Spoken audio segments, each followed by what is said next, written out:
Good morning. It is Sunday. I think it's the 8th or 9th of September. Good morning. It is Sunday. I'm going to go get the combine serviced and blown off, and I got to fix a hose on my spreader. I figure before I leave the house, I don't really stress enough about soybeans, but let's go check and just see what they look like. Let's see how many pods are on these bad boys. As you can see, pods are all the way to the top. Haven't filled out quite yet, but they will. And quite a few pods all the way up. So, soybeans are coming along nicely, and they're very tall. I do got some, told you before, I got a couple little corns here and there, but it's not worth the money to spend when the beans drop below $9. So that volunteer corn never hurt them soybeans. But the beans look good. Oh, it is chilly nilly today. Now, a lot of people, you are commenting about me showing my yield. Of course, I go through this every year because I'm the only one that shows yield. A lot of YouTubers never show yield. They don't want to tell you nothing. It's like a big secret. Well, why do you got a channel if you're not going to show your stuff? I don't hide anything from anybody. I'm just showing you the yield because other than the yield I'm showing you, I'm trying to tell you the varieties, in my opinion. You know, we've planted I don't know how many different kinds of corn, brands of corn, and I'm telling you, people sleep on seed consultant. It is a good corn, whether you get a lot of rain, you get tons of yield out of it. And if you get no rain, you get tons of yield out of it for the weather that you had. You know, no rain, you're not going to get 300-400 bushel corn. But for the drought that we had this year, and it was bad, I mean, it was worrisome bad. I'm just showing you what it's capable of even in a drought, how it holds up. And I just think it's a good corn, you know. I just think it's a solid corn. That 1087 AM 108 day has beat everything every year. And I even try to plant. Now this year, I'm hoping to see what the 115 day does. Gotta plant it because it looks awesome, but I did plant it later and didn't get hurt by the drought. I'm hoping to see what that does. But for 108 day, it's not a late season and it's not an early season number, but it's right there in the middle. Man, that stuff is just, it's hard to beat. If you can't get yield with that, then you're doing something wrong planting it, or you're not doing the right program with it, because it is just a solid number. Drought conditions or wet conditions, it just performs like, it's just crazy. So I don't know, I just thought I'd throw that in there this morning. I'm not showing you the yield to brag, I'm showing you the yield to show you with the hybrids how they can hold up under the stress of no rain for 2 months. So take it as you will. If you don't like it, don't watch. If you like it, then you need to, you know, if you plant one variety or this or that and it's not performing, you really need to try it. Just do a 20-acre field and just see what it does. You know, don't just throw it out there and don't do anything to it or take care of it. Just try it. Like, do it the same way you do all your other varieties and see what you think of it. You know, if you got a planter that can plant half this and half that, then try it on half compared to a comparable number that you like. And when you run the combine down, you'll be able to see. You know, they got different numbers. That 109 day has held up pretty good under the drought, but it doesn't. I did plant that a lot earlier than I did 108 day. But you know, as you saw in the video, it was still a strong yielder for the lack of rain. But that 108 day, I mean, that's just that 1087 AM sea salt. It's hard to beat. I mean, it outperformed even the 115 day last year in decal. It's just hard to beat. It's just hard to beat. So take it as you will. All right, so I just made my way up to the shop, and I'm going to show you I have an issue with my spreader. I got to change a hose on it. My buddy went and spread some snap peas the other day, and this hose right here, let me look at it. If you can see right there is leaking a little bit, so I got to take it apart and change it. Now I do have a hose. I'm hoping it's the same hose for a drill in 1990 we used to have, and it runs all the way back and it connects right in there somewhere.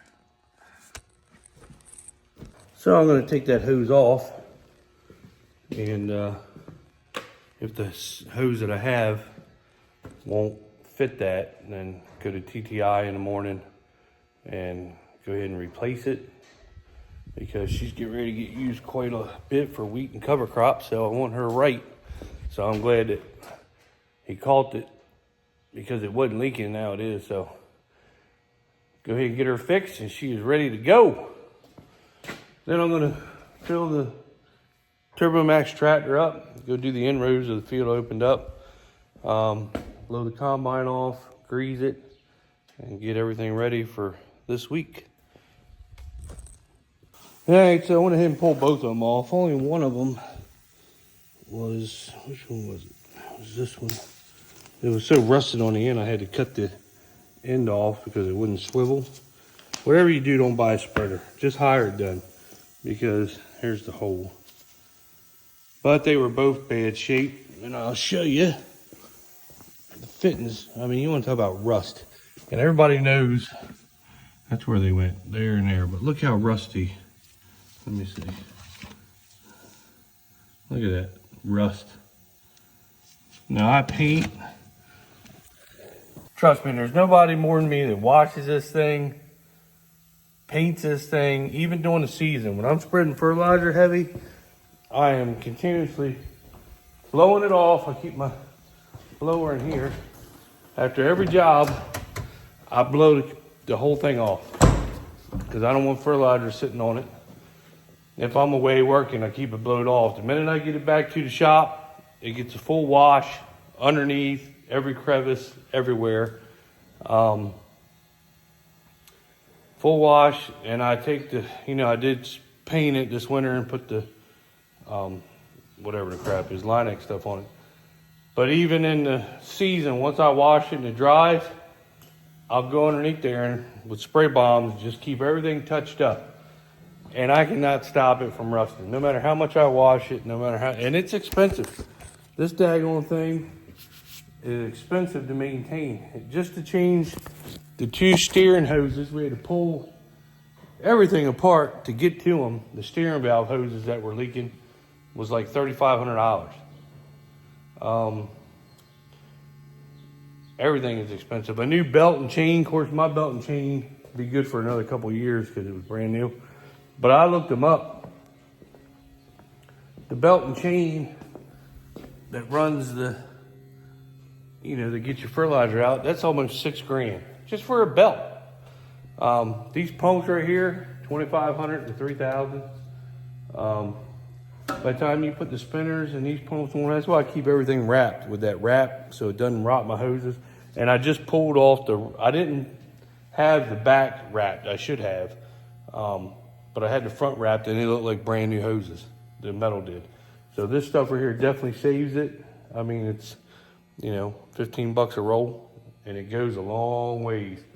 But everything in here is just thousands of dollars. I mean, it's just ridiculous how much it costs. And the hoses are the worst thing, because they get rusting on the ends no matter how much you wash them. And I wrap them. Eventually, there's a spot that goes.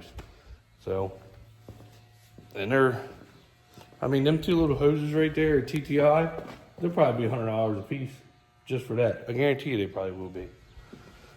So, but that's the business you're in, you do it. But still, man, it's just, you can't stop them from rusting. I'll wash, blow off, spray paint this thing constantly. And it's just, I don't know. It's just ridiculous. But Anyway, all right, well, I'm gonna go fill her up with fuel and roll her. All right, so I'm working on the Turbo Max right now, and we found when we're doing corn stalks, she will ball up right in here where the hangers are, where these hangers are right here. So they had these things on here, and what they do is they bolt up like this, and if you see, there's not much gap between the blades. So when we rebuilt the front, we took the center ones off. I got to take this one off, and I'll show you what I'm talking about, just so you know what I'm talking about. It builds up and then it drags, and then you got to pick up and spin around and level your drag off that you pull the pile up and everything. So right in there, there's one right there. You see how it builds up? There's no gap. See, there's a gap. I took this one off. It was balling up. Took it off, had no problems. It's got these little ones in between. That's what they needed here, but they couldn't do it because of that. But you don't need them where the hangers are. So I got to take that one off because they keep bounding up, and then it causes you to drag a pile in the front. She'll stop spinning and she'll drag. And see what I mean? See how it's all bound up? There's another one underneath here I got to take off. That's where we're having a problem at. So we're going to take them off, and the ones underneath the center we took off. She was bounding up there. We put the new blades on. We just kept them things off of her. So we're gonna take these off now because they do nothing but just drag up. It's just too much. You see with this, it's just that. But here you got the hanger that holds it on. It's just so much going on there that you don't need that piece in the back. It's just nothing can get through. So that's what we're doing. Taking her off, and so she won't bound up no more. If you have a Turbo Max, and I know a lot of people do, then take these off if you're having problems when you're going over corn stalks, catching and balling up, building up on you. You take these off, reach here. And it's really easy. Really easy to take them off to make your life a lot nicer.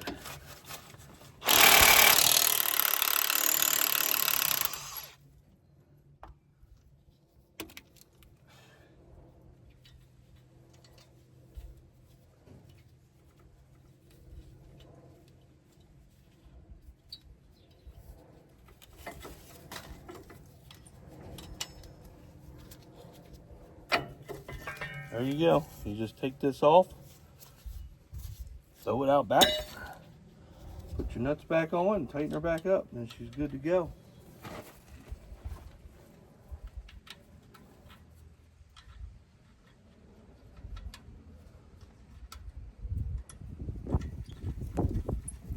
And I look at these center things too to make sure that they don't rub the I guess the spindles or whatever you want to call it. Make sure they're perfectly centered. We have one in the front. These bolts right here were actually loose, and it was starting to rub a little bit, so I went ahead and loosened them up and repositioned it.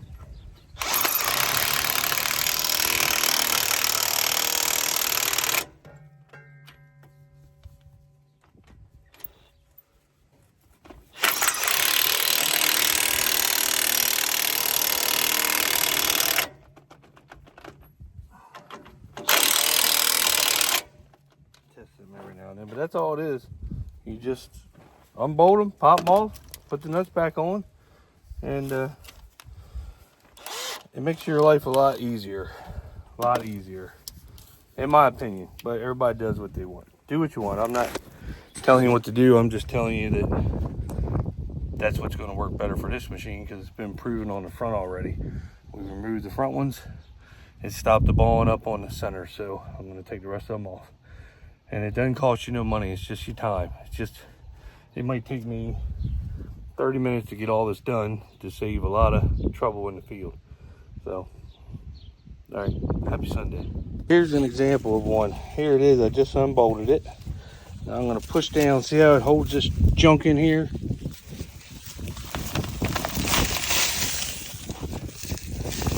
just holds it. You can't even pull it out with your hand. But now, before I was struggling to get anything out. Now, I'm sure I got to work at it because it's really wedged in there. It'll come out. Just spin them a little bit. Have to work on it. But that's this thing right here.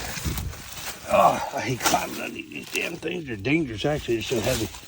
See, this thing right here just covers up the whole thing. And you just can't get this stuff to run through here. It's too much to have one of them with all this too. It's just too much. So I'm going to get this stuff broke out, and when we get runner again, I'll video it and show you that it doesn't ball up in there. I got another one right there. I think the rest of them are out. But that one right there is a pain in the butt because somebody put the bolts on the opposite way. So, great. Now I get to screw with that. Morning. So, I went to TPI. These two little hoses, $330. And I'm going to show you the hoses I hope never break on this thing. People don't realize how much it costs to run a spreader just to work on the spreader. Where's my flashlight at? Did I leave one underneath here? There it is. Now, if that was $330, how much you think these, see these great big ones right here? How much you think them bad boys cost? And look, this is all painted, cleaned up. Look at the rust on this crap. We blow it off all the time, paint it. I keep all the hoses wrapped.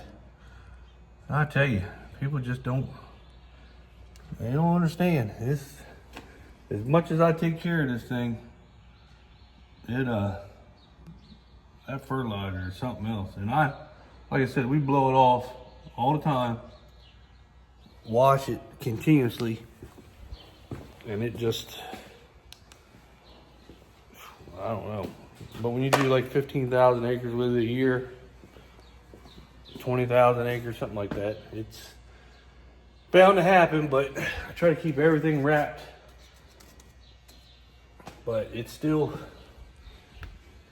gets it. So I'm gonna put these on and be done with this bad boy so she is ready to go. In case anybody didn't know, on the back side of your John Deere rotor, right up top there, you can see it to the left. Right there, there's a grease fitting. And then there's one on this U-joint back here.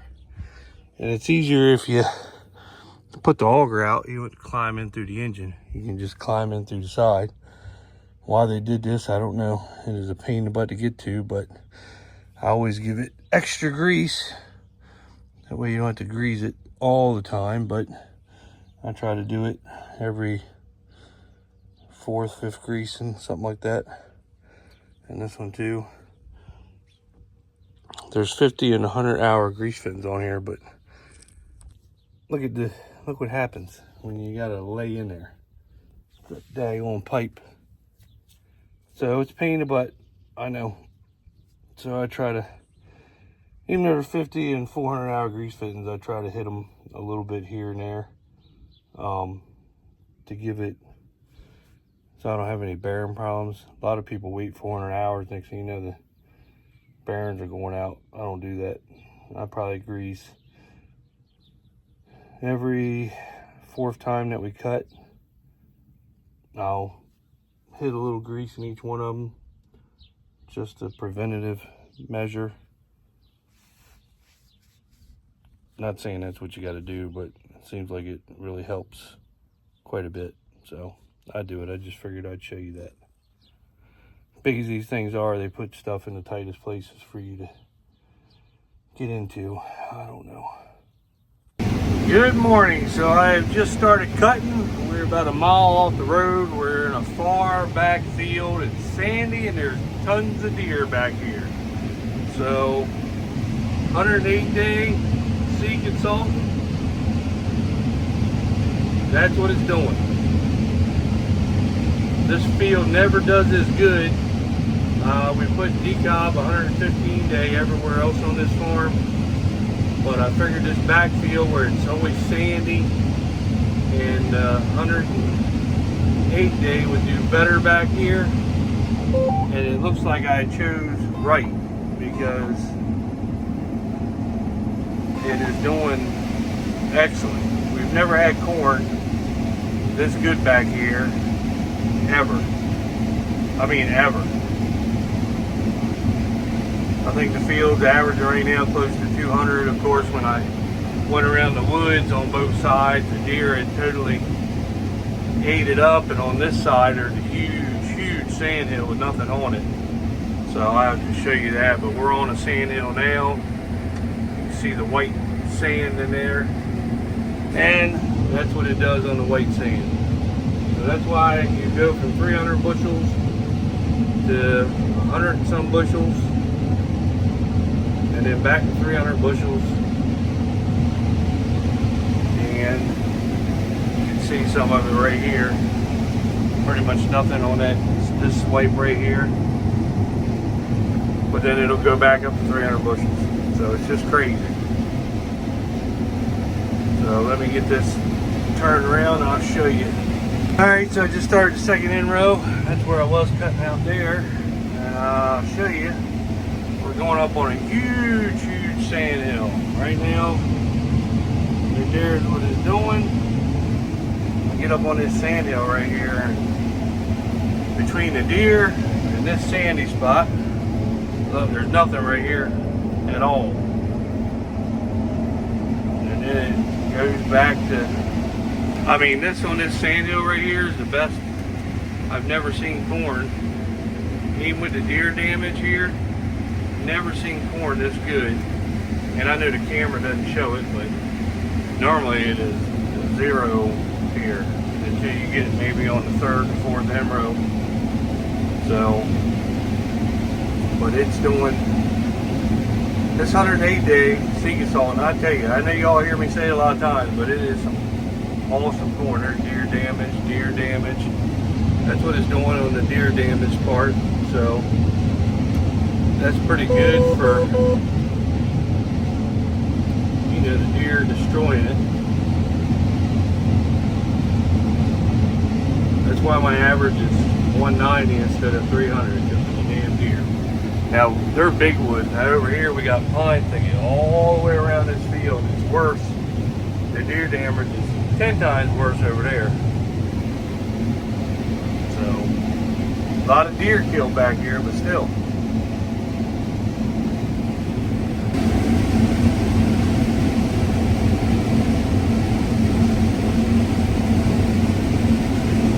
Still doing pretty good. Of course, you can see certain colors where the sand is and the deer damage was, but overall, never had this backfield do this well. But we never planted this variety corn back here either. This 108 day, I'm telling you, is good on the sand, and it's good on good ground. It doesn't matter where you plant it, it just produces. Just produces. Right here you can see where there's deer damage and sand right here. So you got bad spots and good spots out here. Just all out. Then here's a great big foxhole. Look at that. That's one thing we got. When you go in a sandy field, it's foxholes like crazy. It's doing so good I keep running out of trucks. If anybody has an extra grain cart sitting around, I got a tractor that'll hook up to it. If you want me to use it, or you want me to demo a grain cart, I will definitely do that too. Really need a grain cart.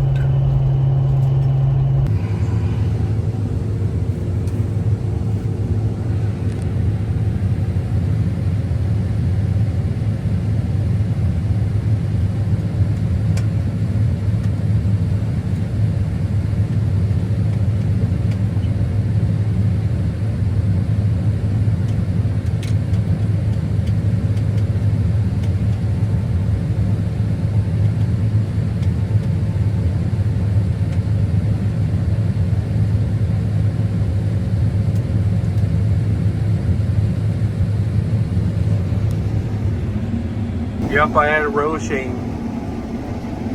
Can't help it.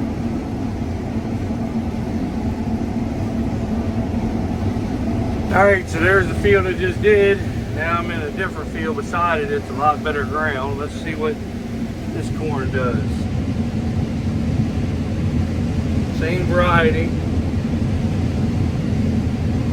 108 day.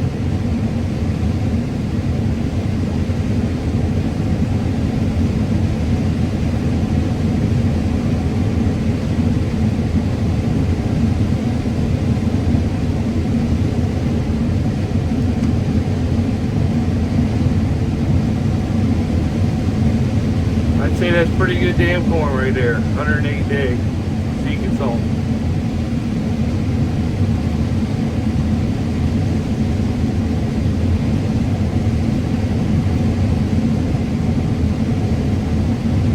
I'll take you all the way to the back.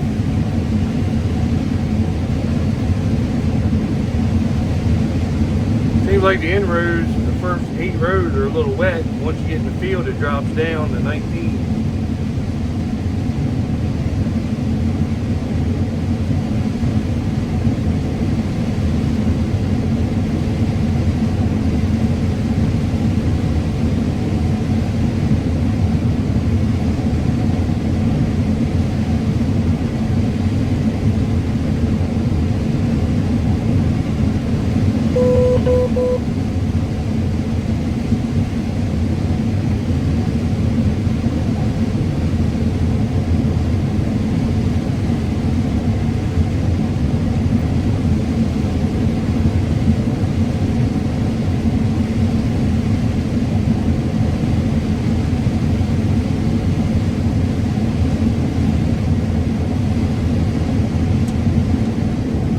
That's the end.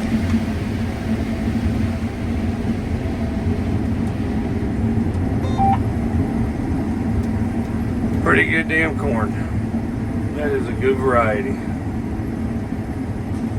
Alright, so here is off the far end. That way nobody thinks it's because it's on the end. So, still doing this.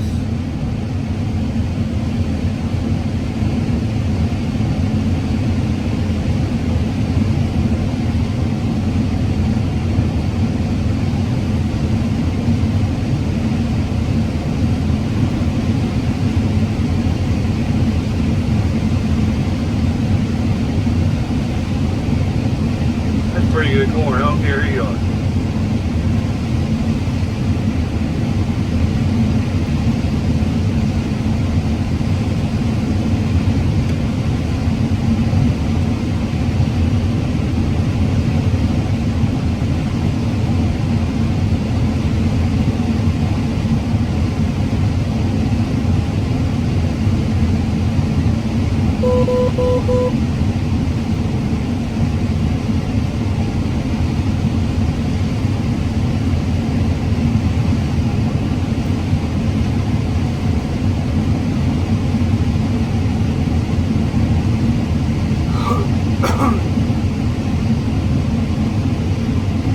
So I'd say that the fertilizer program and the planting program is pretty good that we do. Wish we could have got rain in a few months, but that's because it's dropping down right here at the end where the deer damage is.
right now is averaging 251.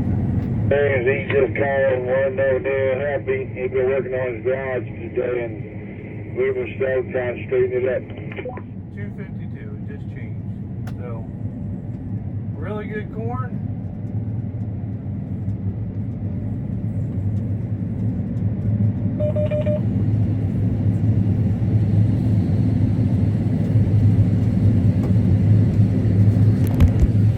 So there you go. So I probably won't show too much more of the yields. I have a lot of hater comments about me showing yield, and or the combine's not right, or the monitor's not right, or the moisture's too high. Well, let me tell you what. We live on the eastern shore of Maryland. We have a big bay on one side. You can look on a map, and the ocean on the other side. We can have a hurricane or a storm roll up at any time, put it on the ground, hail damage. I want to get all the corn. I don't want to get some of it.